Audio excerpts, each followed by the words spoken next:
I would love to know, what are you thinking is going to come up for you tonight? Where do you notice procrastination coming up for you? And let's share in the chat just so we can kind of get a little bit of chat happening. We can get a bit of a vibe for what's coming up for everybody else as well as what's coming up for you. So I will share while people are typing in the chat. So specifically for me, I notice procrastination coming up the most when I've got heaps of stuff on my to-do list and I feel a little bit overwhelmed by like, okay, I don't know where to start. That can also lead me to pick the easy things on my list.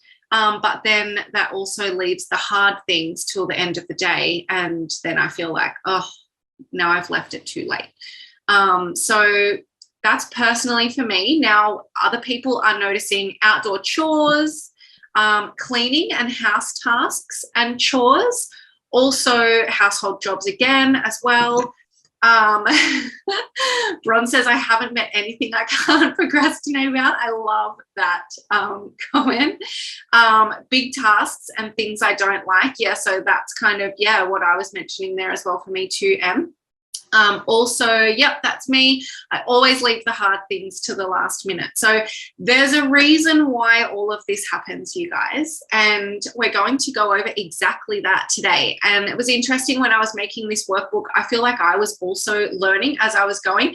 I was also feeling very called out as I was learning. And I was like, oh gosh, I'm really noticing a lot of these things happening for myself too. But the cool part is that while we are learning, we can create that awareness together. And as you guys will all know, something that I say all the time, and I'm sure Jess and Declan do as well, is awareness is the first step. You can't change something if you're not aware of it. So big part of tonight will be creating the awareness around where and when these things are happening for you, so that then we can also start to move into the tools that we've got that are going to help you to move through that as well. So I think I've given everybody enough time. Let's jump into the actual content. Now, of course, it goes without saying, if there is any questions or anything at all that are coming up for you as I'm talking, just let me know, pop them in the chat. If you're feeling a little bit self-conscious about a question, please feel free to just make the chat specific to me as well, and I can answer it like in a private little chat thing to the side as well there for you. All right, let me have a look at our workbook. Now, this quote, again, when I found it, I was like, oh gosh, I feel like I'm calling myself out a little bit here. As I was reading it, I was like, oh my gosh, that's me. But I figured if this comes up for me, that it would probably resonate with some of you guys as well. So we've got self-sabotage is knowing exactly what you need to do to improve, but not doing it. It's procrastinating doing the very things you know that will make you happier. It's waiting until things are 100% perfect until you do them.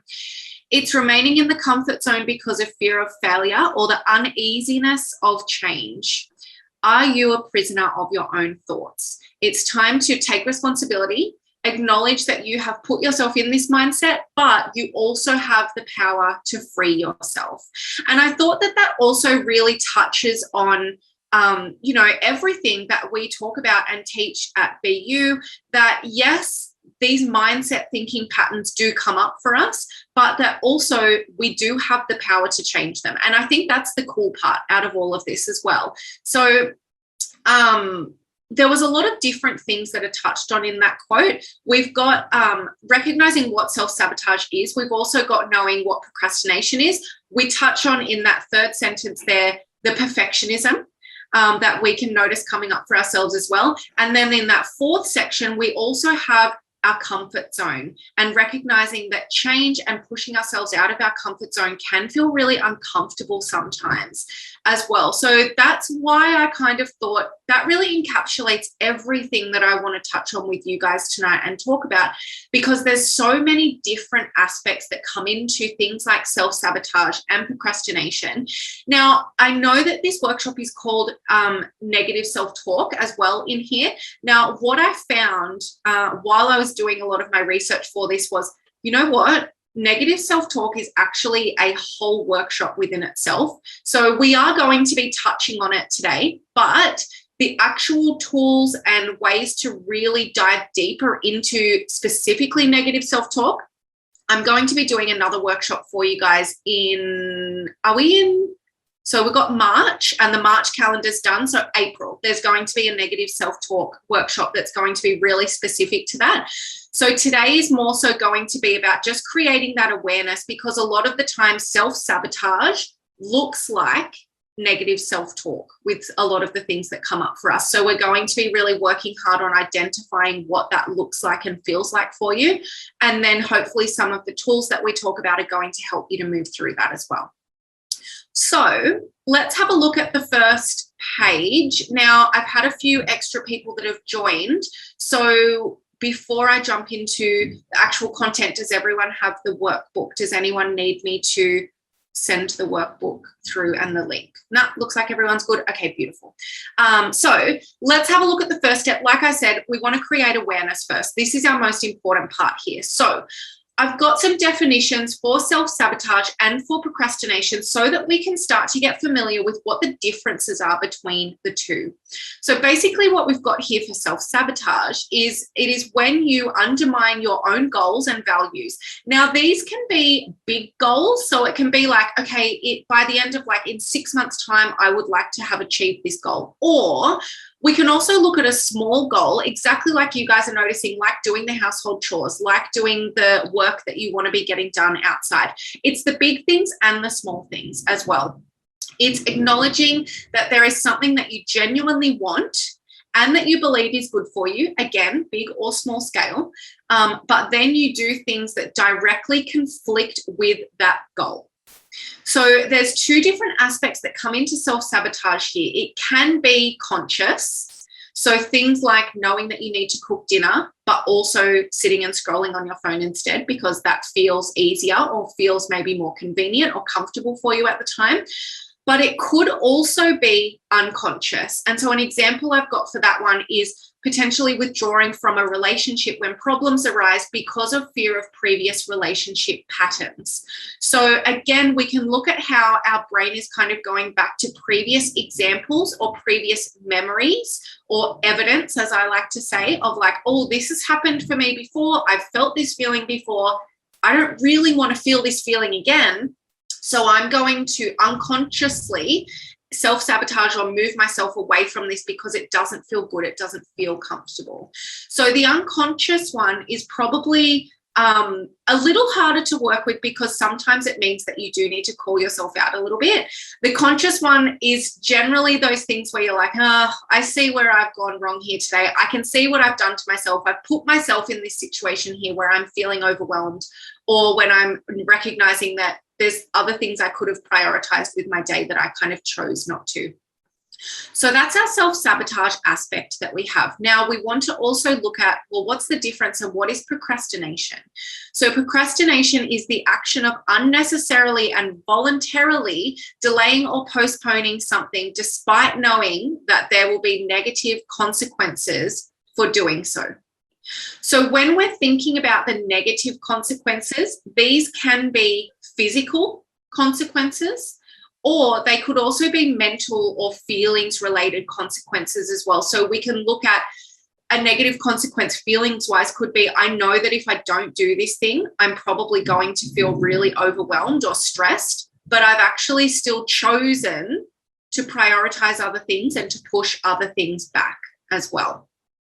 So examples of where self-sabotage and procrastination can occur, I'm sure you guys already have some examples in your mind, but I'm going to give you some examples just to kind of jog your memory a little bit if you need it. So we have things like studying, things like taking action on actually achieving a goal. So you might know what your goal is, you might know what your action steps are to get there, but it's actually taking action on those things that is feeling like procrastination might be coming up for you. It could be bigger things like maybe leaving a relationship, potentially moving house, leaving a job that you don't like. We can also look at things like wanting to change habits. So maybe drinking less alcohol, eating healthier, having less screen time. We can also look at those daily mundane tasks, as well as like those big things or those daily rituals and habits. So there's so many different areas that these can occur. So again, in the theme of creating that awareness for yourself, what I'm going to do now is give you 5 minutes, and I just want you to have a really good think and a really good brainstorm of like, okay, what is coming up for me? In these examples, is there anything that's resonating? When I think back to my last few weeks, maybe my last few months, where do I notice that I have had some self-sabotage coming up, whether it's conscious or unconscious? Or where do I notice that procrastination has been coming up for me? And I'm going to give you some time, because when we create that awareness, it means that we can then also start to create some change around these things as well. So I'm going to turn off my video and I'm going to turn off my mic, just so that you guys don't feel like I'm sitting here watching you, writing everything down. But make as many notes as you like, whether that means that you're making notes in the workbook or you've got your notebook with you and that feels good. And I will see you back in 5 minutes' time.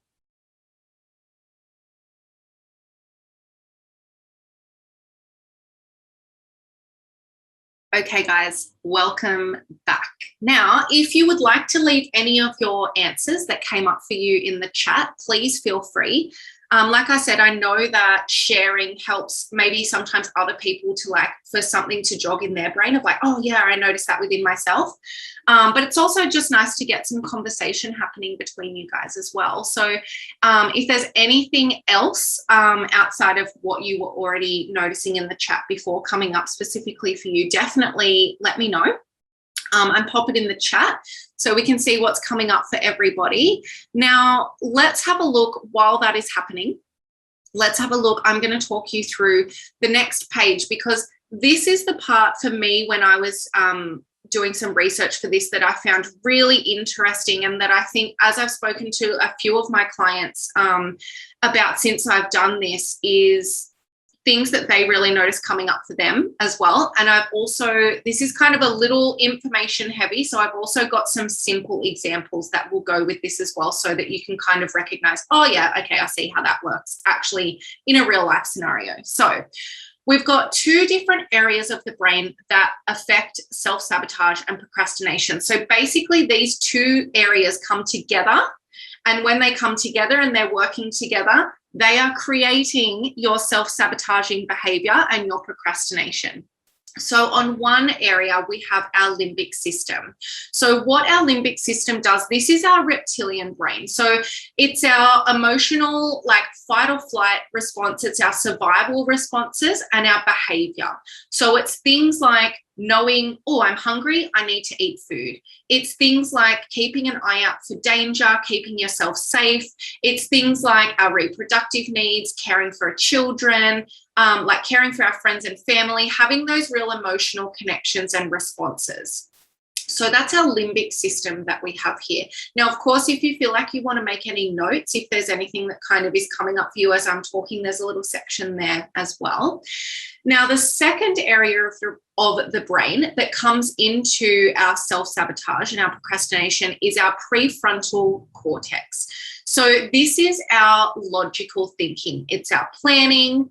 It's our understanding of consequences and emotions. So whereas our emotions are created in the limbic system, the understanding of our emotions happens in our prefrontal cortex, and that recognition of like, oh, this feeling is coming up for me right now. Also, what happens in our prefrontal cortex is things like calming yourself down. We've got things like critical thinking, debating or considering things without getting too emotional. So it's like, okay, I can recognize that this is a conversation topic that I would like to have, but that you feel that you can do that and really kind of like explaining yourself well without kind of flying off the handle and things like that.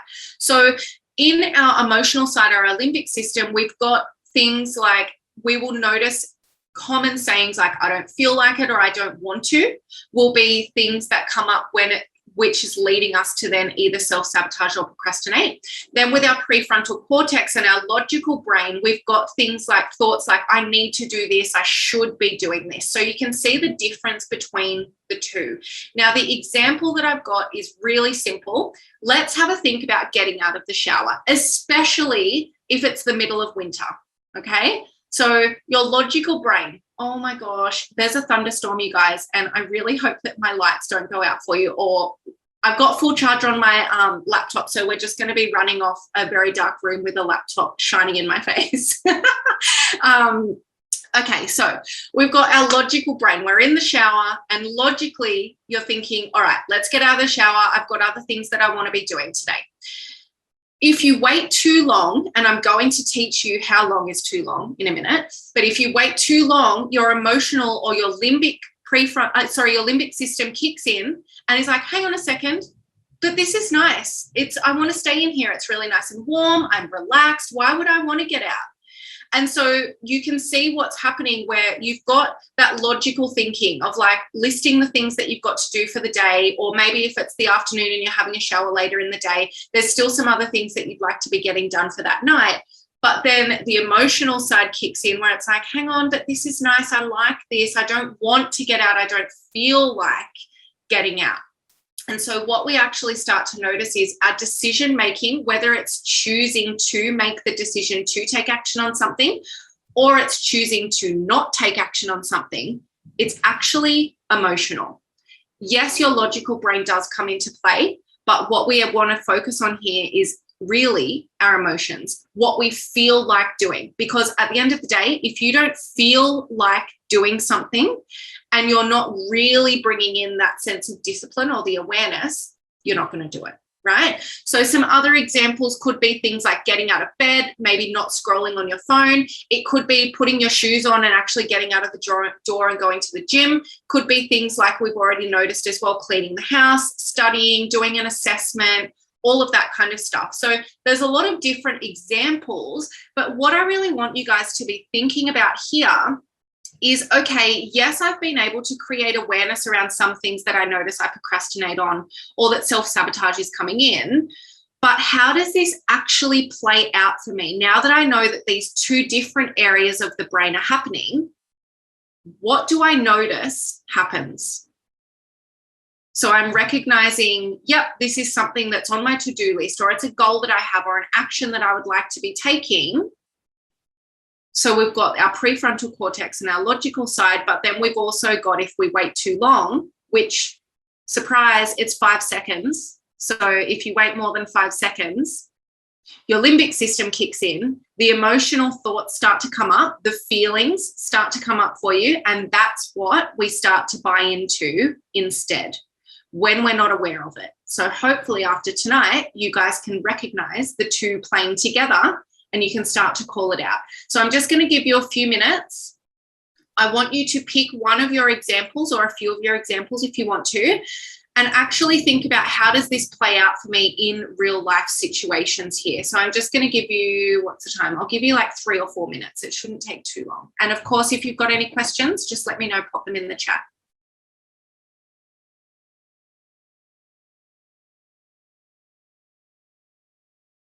Hello, welcome back.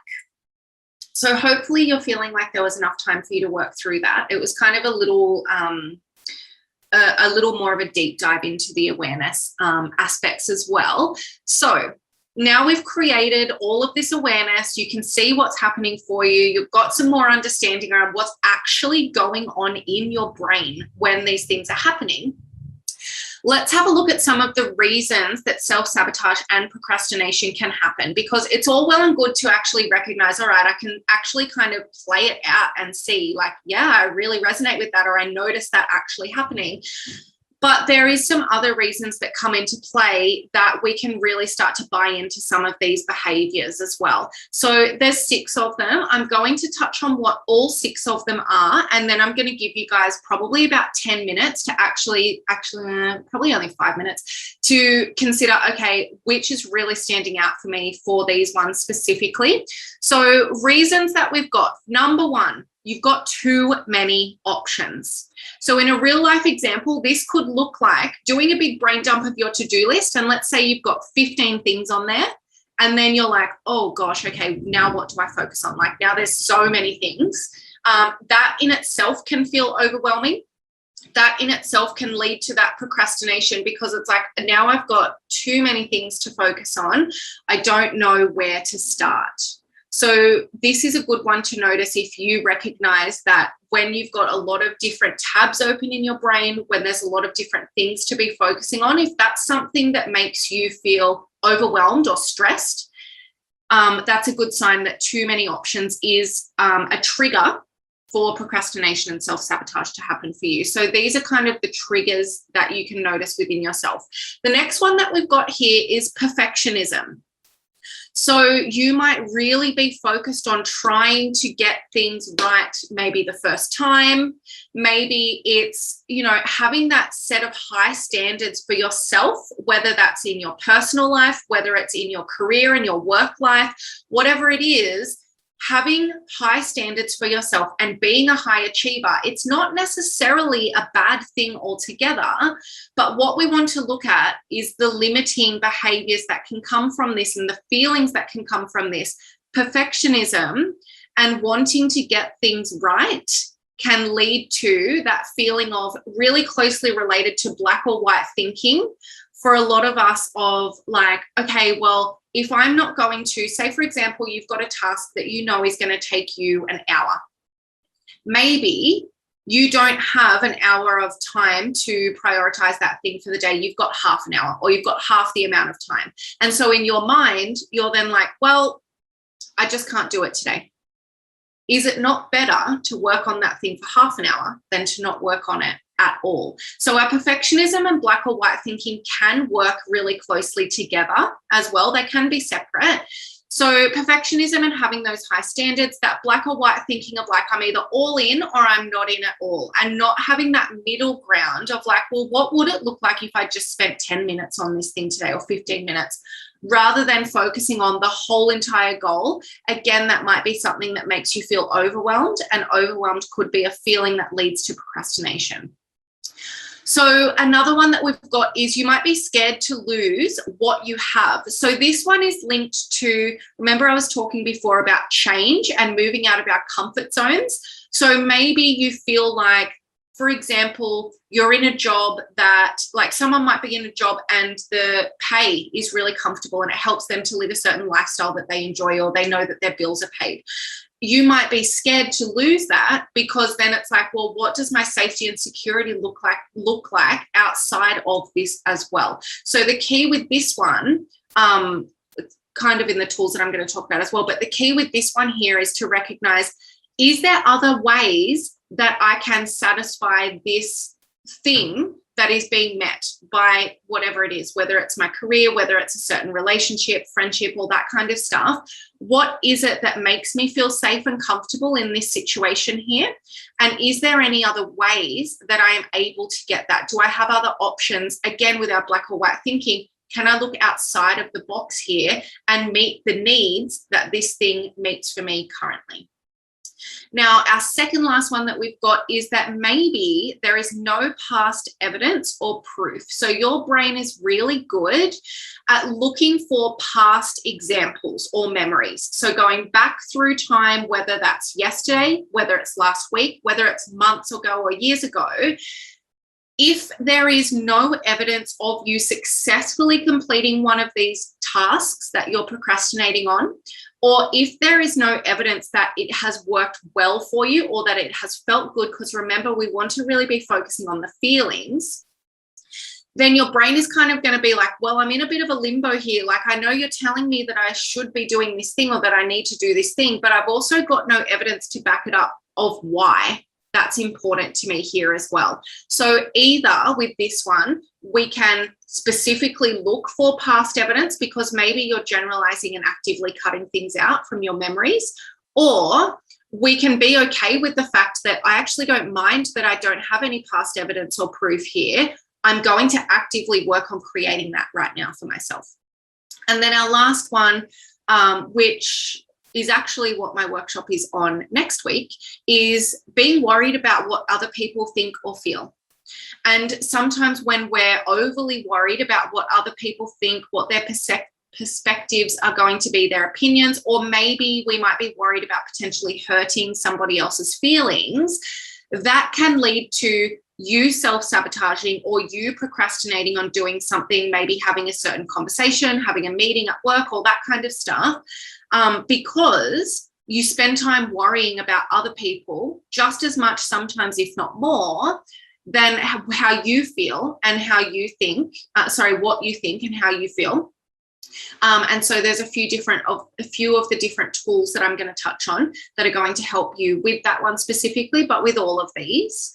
So what I would like you to do, I know there's 6 of them, so I'm going to give you guys 5 minutes. Again, I'm going to turn off my video and my microphone and just have a feel into, like, out of these 6, is there any that come up for me? Maybe there's 1, maybe there's all 6. Where do you notice these coming up? Maybe there's certain ones that come up in specific examples for you.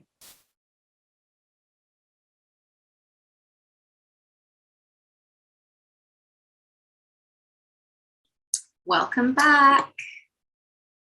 Okay, so now that we know the reasons that self-sabotage and procrastination can happen, we want to start to look at, okay, like, I recognize all of this, I've got my awareness, I'm seeing how my brain is working, I'm really able to pinpoint one or some of these reasons that this can come up as well. We can also look at things like, having a lack of confidence within yourself as well as being something that the self-sabotage or procrastination can start to come in as well. And we can look at how that can either be directly related to these things. So say, for example, that no past evidence or proof, with your brain being like, well, I don't know if I can do this. You're telling me that this is something that's important to you, but I've got no evidence, so I don't know if I can do it. Now I'm not feeling confident within myself. But it can also be a byproduct of all of these things as well, that, oh my gosh, like, I'm noticing perfectionism come in, or I'm noticing my black or white thinking coming in. Now I'm buying into that. And my flow on effect from that is now I don't feel confident within myself because I'm getting stuck in this thinking pattern as well. So keeping all of these things in mind, let's have a look at some tools. Now, I've got 6 different tools. I'm going to run through the first 3. And then I'm going to give you some time to think about, okay, what sits with me here? What do I feel could potentially work for me? And then I'm going to run through the second 3 with you. So your first tools that we have, first one is the 5-second rule. So you guys would have heard me mention before that 5 seconds is our magic number before the emotional brain starts to come in and starts to think about why this thing might be too hard, why you might not want to do it, why it doesn't feel good, what other things you might be preferring to be doing instead, the easy things, the comfort zone things, all of that stuff. So a really great example of this, and a resource that if you haven't read it, you may like to if you're into reading, is literally the 5-second rule by Mel Robbins. So she has a book, she's got TED Talks, she's got podcast episodes, she's absolutely fantastic. But basically her tool is that you give yourself 5 seconds. If there's something that you know that you want to be taking action on, that's on your to-do list, let's say, for example, getting out of bed in the morning and not scrolling on your phone. We'll use a really easy example. Your alarm goes off in the morning, you count down from 5, or you can count up from 1, whatever resonates with you. So personally for me, I'm like 5, 4, 3, 2, 1, right, that's it. Once I'm at 1, I'm up, I'm out of bed. Now, the second aspect that can come in with the 5-second rule is making a decision. So maybe you're kind of sitting on the fence. You're like, oh, do I want to go to the gym today? I don't know. You give yourself 5 seconds, because how often has it come about for you that there's something that you're thinking about doing? You're thinking about going to the gym for the day. It's the morning. All of a sudden you're like, oh, it's 11 o'clock. I still haven't made a decision. Am I going or not? I've had my breakfast. I've cleaned the house. Am I going to the gym? It gets to 2 o'clock in the afternoon. You still haven't gone, but you're still thinking about it. It's still taking up brain space, right? So there's a decision that you want to be making. You give yourself 5 seconds, count down from 5 to 1, and then you make that decision. It's a yes, I'm going to the gym, or it's a no, I'm not going to the gym today, but I'm leaving that decision here and I am not giving it any more brain space today. I'm not thinking about it anymore. I'm moving on to my next thing. So we can also use the 5-second rule to help to close out some of the tabs that we keep open in our brain. So it's kind of a multi-dimensional tool. Definitely a good one to have a chat with your coach about if you notice that this is something you want to be implementing, because we can have a look with you at how specifically that can relate to certain circumstances or things that are happening for you individually. So that's our 5-second rule. Now, we also have our second one, which is to embrace impermanence. And this one can feel a little uncomfortable for some people, especially if you know that you have a certainty driver or that you lean towards that certainty psychological need. So basically, this one is just remembering and keeping in mind that nothing in life, literally nothing, is ever permanent. Everything is always changing, whether we like to admit it or not. If you think back to yourself a week ago, yourself 6 months ago, yourself 6 years ago, we can really have a look at, yeah, I do notice that I have changed, whether it's things that I've really enjoyed. I can notice that there's, maybe different career moves that I've made. Maybe I'm living in a different house. I've got a different friendship group, all those different types of things. The reality of life is that everything is always changing. If you are always changing, it means that everything else around you is also always changing. And like I said, for those of us that have that certainty, psychological driver or psychological need, that can feel very uncomfortable. But it's also very freeing to recognize this as well, because it means that when we can start to embrace that, we can start to lean more into going with the flow with things as well. Now, our third tool that we have on this page is to give yourself only 2 choices. Now, this one touches back on having too many options and feeling overwhelmed. So, am I going to go with this or this? By giving your brain only 2 options and asking yourself, which out of these 2 am I going to go with? It means that your brain is being directed to make a decision. Instead of looking at potentially a whole to-do list for the day, you are just looking at 2 things, which feels less overwhelming, which can lead to less procrastination. And it means you're more likely to actually take action on one of those things straight away. So I'm going to leave you guys another 5 minutes to think about just these 3 for now and what's really sitting with you. What do you kind of feel resonates with you, or that you feel could be something that you could give a go and that we can set as an action step for you?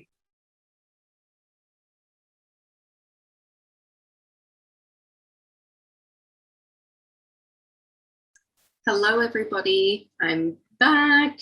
Now, I'm being very proactive, and I've put the feedback link in the chat already, because those of you that are regulars on my workshops know that I forget a lot of the time. So I'm proud of myself for remembering. So that feedback link, for anybody that's new on the sessions, it's totally anonymous, but it really helps to just give us some feedback on maybe aspects that you enjoy, things that you would like to improve, and all of that kind of stuff with the workshops. So you can click through on that link and just fill it out once we're done. That would be absolutely amazing, and I would really, really appreciate that.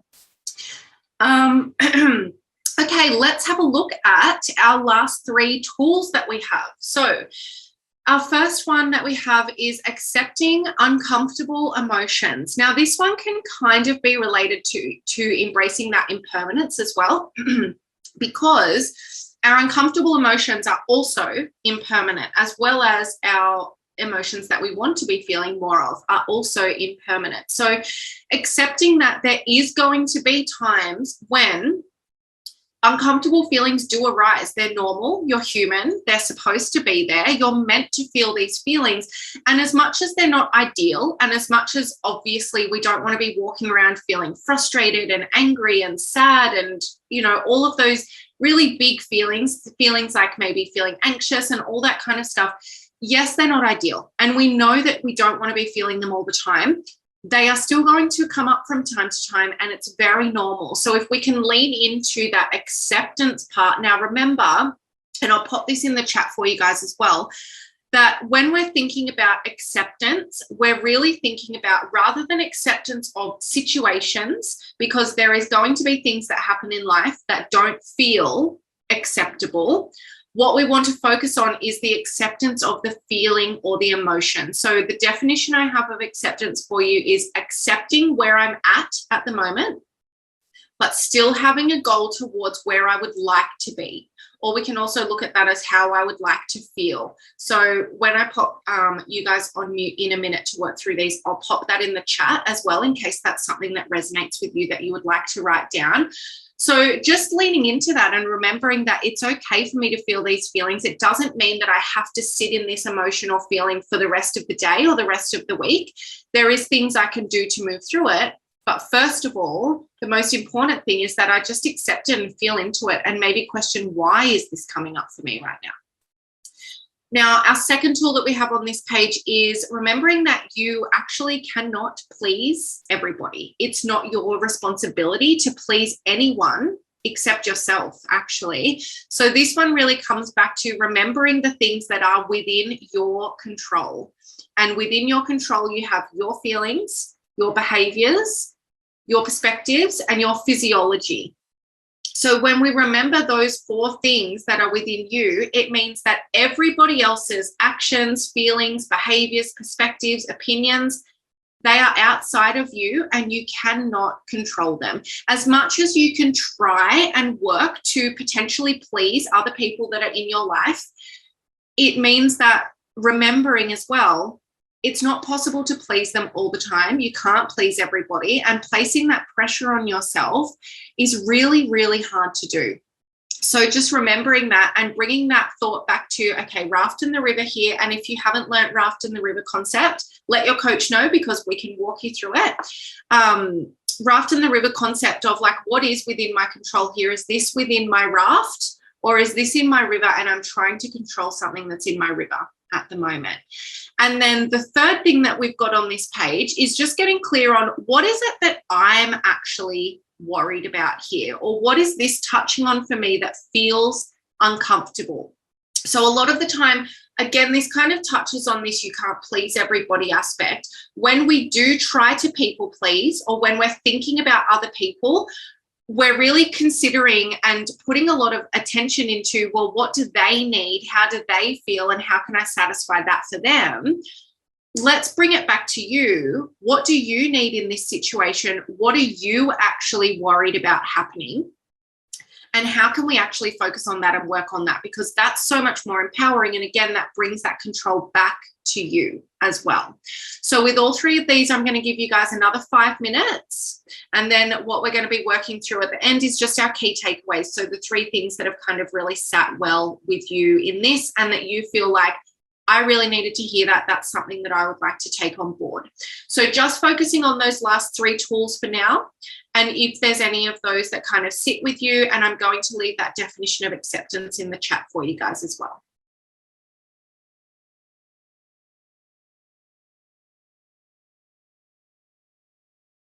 Okay, welcome back, everybody. Of course, taking any extra time if you need it, and definitely asking any questions if there's any questions coming up for you.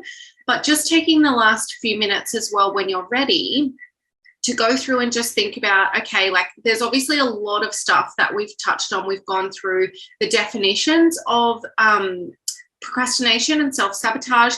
We've had a look at how you might notice this coming up for you, specific areas you might notice. Maybe you've noticed some specific negative self-talk that comes up for you as well around these things.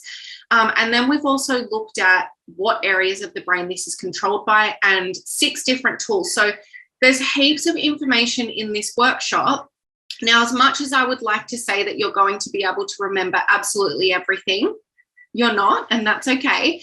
So this is why it's important to have a think about the 3 things that really sat with you tonight, that you kind of feel like that's what's going to make a difference for me. That's what I would really like to be focusing on moving forward. So using that last page to really just think about, what do my 3 steps or actionable takeaways look like? And of course, sending these through to your coach after the session, if that feels good for you, so that we can discuss it with you and we can actually set these as individual action steps for you as well moving forwards. So just having a think about them. And of course, if you would like to share what any or all, if you would like to, of your takeaways are in the chat, I would absolutely love that. I know for me, when I was doing this one for myself, my personal takeaway has been, and something I've been putting into action over the last few weeks, is just noticing those two different parts of my brain working together, and just having that awareness has been so changing for me, because I'm like, oh, okay, I can recognize this is what's happening. Now I can move through it as well. Yeah, Mel Robbins is the 5-second rule guru person, lady. She's fantastic. If you just search Mel Robbins, so much of her stuff will come up. Like I said, she's got podcasts, there's TED Talks, books, all that kind of stuff. I think she's also got more than one book as well. So she's really fantastic. There is some takeaways coming through. So reduce options so I'm not overwhelmed.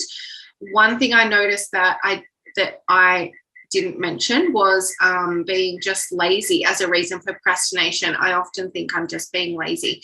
Yeah, I mean, lazy is definitely a feeling. And so we can look at, why is this coming up for me? Like, does that touch back on another workshop that we have, is motivation versus discipline.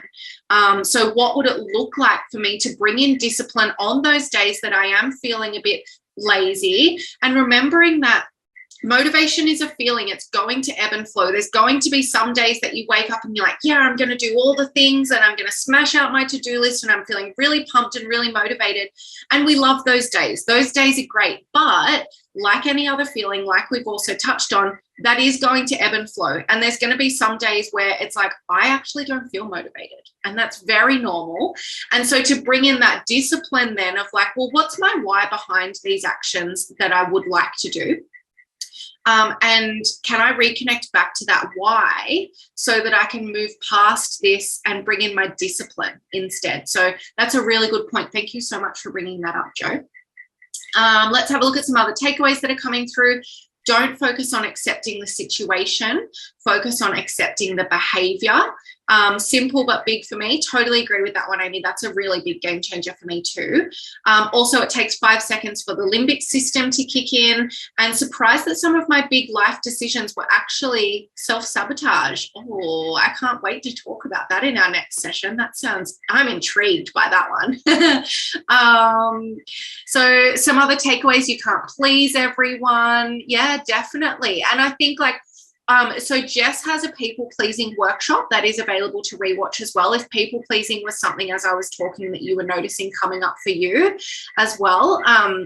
People-pleasing is definitely a learnt behavior that we have, and it can go right back to childhood as well. So it's a really interesting topic to dive into if that's something that you notice coming up for you. Also the question, what am I worried about? There's nothing to worry about, and just get into it and have fun. I think it's so interesting when we really start to call ourselves out on like, hang on, what's actually going on for me here? Like, what's actually coming up and why is this behavior happening? Because when we can get clear on the why, it means that, yeah, we can call ourselves out and then really start to move through that as well. So thank you so much for all of your shares, everybody. Now, of course, like I said, let me just see. There we go. It's still in my memory for my paste. So if you haven't clicked through it yet, that is the anonymous feedback link there. So it would be absolutely amazing if you could it only takes about 30 seconds, and just give some feedback if there was anything that you really enjoyed, if there was things that you didn't enjoy that you would like us to change up, even if you've got any suggestions for any workshop topics that you would like to let us know about that we can create. We are actually in the middle of having a meeting to discuss all of the workshop topics for our next quarter. So that will be April, May and June's workshops. So if you guys have anything that you would really like us to create a workshop on, definitely leave it in that feedback, because we can see what we can do for you as well there. So thank you so much, everybody, for being online. Thank you for prioritizing your time with me tonight. I really